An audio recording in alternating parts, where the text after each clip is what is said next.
پاکستان بھر کے جمہوری سوچ، جمہوری ذہن اور جمہوریت پہ یقین رکھنے والے عوام کو دل کی اتھاہ گہرائیوں سے مبارکباد دیتی ہیں کہ ان کی پارلیمنٹ جو ہے وہ اس نے آج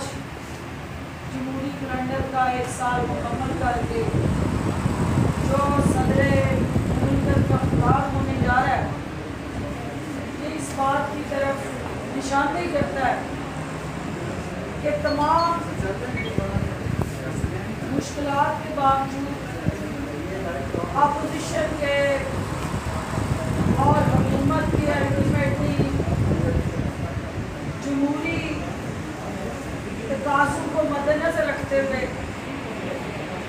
جہاں آپ نے دیکھا کہ پارلیمنٹ میں ہارڈ ٹاکس بھی ہوئی، پارلیمنٹ کے باہر تنقید بھی ہوئی، احتجاج بھی ہوا، لیکن ان ساری چیزوں کے ساتھ جڑی جو مثبت چیز تھی، جو سب سے پازیٹیو جمہوریت کا رخ ہے کہ یہ پارلیمنٹ فنکشنل ہے اور پارلیمنٹ اپنا کلیدی کردار ادا کر رہی ہے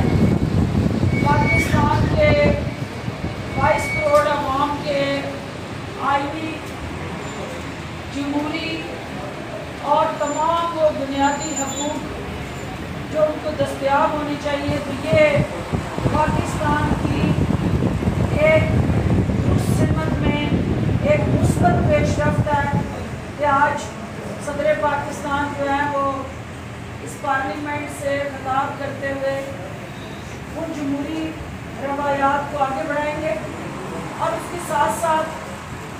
یہ اہم خطاب ایک ایسے موقع پہ ہونے جا رہا ہے جہاں دنیا کو پاکستان کی آواز کے ساتھ جوڑنا